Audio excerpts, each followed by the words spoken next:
All right, good afternoon, friends. It's Thursday afternoon and kind of getting ready to ease out of one work mode into another. And I got dinner with some friends tonight, do a little strategy, and looking forward to just everything that's going on. Hope you had a great day. Hope you had a great night last night. We had a launch party for the ULA app, which we've been talking about here in Regular Dose.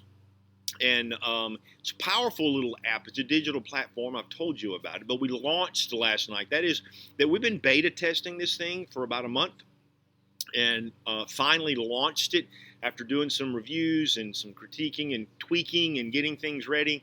We now launched globally yesterday, and just excited about the buzz and what's taking place everywhere. I'll post a link in the bottom in the post so you can kind of look and see what this app's all about. But really, what I'm wanting to do is just kind of invite you into mine and Tammy's world. She'll join me in a bit, not today, but she'll be jumping on here. We're just going to kind of look and walk through the 7 areas of life that all of us struggle with. Right? We all struggle in the area of our faith and wanting to grow, wanting to get better in that area. We all struggle in the area of family, just making sure that we stay in tune, that we're leaning into each other, that we're present when those things are going on, that our marriage is strong, that our family with our kids and our relationship is healthy, and they feel loved and cared for and protected and nurtured. The relationship with our parents, if you have them still living, to honor them and to just enjoy being saturated by their love and grace, and brothers and sisters, aunts and uncles. That's family, and all of us want to be better in that. We can all grow in that area. Our friends is a huge issue. Most of us just settle for friends, or we allow things to happen to us as opposed to being intentional about those things. And so a lot of you may be struggling with some toxic relationships that you just aren't sure how to set right or move along. And but we all need friends, those people that are our trusted confidants that we can share life with, do life with, that we can learn from and share experiences with. That's a powerful aspect. And so we want those things, right? We in our field, which we looked at last week, in the area of field, we all want to really enjoy where we work. Field is that area where we work. We want to enjoy that. We don't want to dread that. That shouldn't be the place I hate to go, but I have to go to provide for my family. That should be an enjoyable place. And so how can we let that get better? And then we talk about finances, right? I mean, that's the drain of everybody's life. If we're not careful, money begins to control us as opposed to us controlling our money. And whenever that happens, whenever that reverse happens, we're in trouble. We become a slave, really, to our debt. And so it's important that we grow in that area. It's the same thing in the area of fitness and being healthy, mentally, emotionally, spiritually, and physically, so that we become healthy in those areas, and that we all, everybody wants to lose a little weight, everybody wants to get a little healthier, everybody wants to live a little longer, everybody wants to get off prescription meds, right? How can we do that? And then just fun, good old fashioned fun, making sure that we enjoy that. So that's the loop that the ULA framework lets you work through, and once you have, then you can begin to set direction, right? So once you know where you are, this is what we're doing right now. You and me having an honest conversation about where you are. I've already gone through this in my own, and I'm still analyzing. But where are you right now? Now, where you are right now is very important. You understand that's not who you are, right? You're not a failed relationship. You're not a bankruptcy. You're not, whatever those issues may be. You're not those things. You that only defines where you are at the moment. But where you are is simply where you are. The goal is in ULA life is to move beyond that. To say, okay, where can I grow and get balance? Because we want balance in those 7 areas. How can I find balance? How can I find growth? And how can I really walk in the purpose that God has for me in those 7 areas? Because when we're living our purpose, life is great. It's wonderful. And when we are when we're growing, there's hope always. When we grow, there's something that happens in us where hope begins to dig deep in and sprout the benefits and the fruit of hope. And just simply balance is good, because then we're not out of kilter. We're not worn out in one area with no energy left to give to the other. We want balance in those 7 areas. And so we've already looked at the area of fitness. We've looked at the area of finance. We've looked at the area of field. And so I've asked you to, as we walked through those, and if you haven't done that, just go back and look at these little videos that I've been posting for a couple of weeks. But rate yourself a 1 to 10. Just be honest. Where are you in those areas? So today we're finishing up on the subject of faith. We looked yesterday at faith, and we talked about purpose. Ephesians 2:10, for we are his workmanship, created in Christ Jesus to do good works that he prepared beforehand that you and I should walk in it. He knew when your day of arrival would be, your birth date.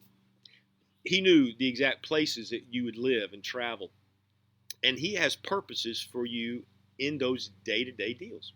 And so it's important that we grow in our faith to know what that is. But today I want to talk a little more about a couple of issues about faith, give you a little help in some of those areas. We've been looking kind of at Ephesians, but if we look at what Jesus says, and they ask him, what is the greatest commandment? Do you remember what he said? He said that you would love the Lord your God with all your heart, with all your soul, with all your mind, and with all your strength, and you would love your neighbor as yourself. Those two things, love God and love others. How can we let our love for God get better, right? That would be a great question. How can I do that? Because, see, that's a crucial piece. The Chronicles says that the eyes of the Lord move to and fro about the earth, that he may strongly support those whose hearts are fully his. The more we're in love with God, the more we love him, the stronger his influence is in our life, and his grace and his mercy. And so we want to love him better. How do we do that? How can you let that happen? Is it more time in his word, more time meditating, more time being grateful? Is it more time worshiping? Is it more time praying? Those are the issues. And how do we love others better? Because, see, that's the real test. We love others because God first loved us. God shed his love abroad in our hearts that we might love other people. It's a part of your purpose. There's no purpose in this life apart from loving others. That is always at the core of it. Now, where and how, those are the issues. But loving others, that's the purpose. And so how can you let that get better? How can you let your love for others get better? Is it going to deal with forgiveness? Is it going to have to do that? Not be so extreme in your political deals that you can't love people who don't think like you do? What can we do to let that get better, our faith in loving others, seeing others, not so skeptical that everybody's out for something, but just realize that when someone comes into our life, God brought them there, either them for us or us for them. And so we just love people. There's some attitudes that Paul tells us that we should have. He said all of those who should walk worthy and to have these attitudes. And he spoke of 4 of them. The first one is humility, completely humble. Life is better lived when I regard you as more important than me. Now, that goes against everything self-talk says today, right? But it is the truth. When my focus is on you, life is so much better. And so humility is not thinking less of myself. It's really just taking the focus off of me and putting it on you. When I'm in a room full of people, it shouldn't be about me. It should be about them. When I'm out with my friends, it shouldn't be about me. It should be about them. That's humility. To regard others as more important than yourself. And then completely gentle. Have you ever noticed that the people that you're drawn to are those that have this gentleness about them? There's a caring. Oh, sure, they can be bombastic and they can be over the top, outgoing and all of that. But there's this gentleness that's there. They're not harsh. They're not always demanding things. No one wants to be around someone who's always cutting and quick to find fault. That's not an attractive issue. So how can we let these things get better in our life? He says, so I want you to be completely humble and completely gentle. Then he says, I want you to be patient. Now that's being unmoved by circumstances, right? I can't control the circumstances that come into my life, but I can control how I respond to those circumstances. Isn't that right? And so I grow in my faith when I begin to trust that a sovereign God will carry me through these things. And then the last one is that we would be forbearing. Now that is a term that means to put up with people. So patience is being is bearing up under and being unmoved by circumstances. Forbearance is being unmoved by people. You see, you can't make me mad. You can't. I choose that maybe wrongly, but you can't make me mad. And so I can't control what others do, but I can control how I respond to what others do. I find myself growing in my faith when that takes place. So if we were to rate yourself on a scale of 1 to 10 in the area of faith, where are you? Honestly, just where are you? Write that number down, and then let's think about it. We're almost through the cycle, and then we're going to get to the fun part. We're going to talk about what are those things that blockers that keep us from getting better in those areas, and then we're going to look at some of the accelerators. What are those qualities that if I just embraced would propel me farther in all of those areas? So enough for today. That's what's going on there. Hey, don't forget, I'm going to post below a little bit more about the app. Check it out. It's a great deal. It's a $77 upfront fee and then $47 a month. It's like getting 7 life coaches.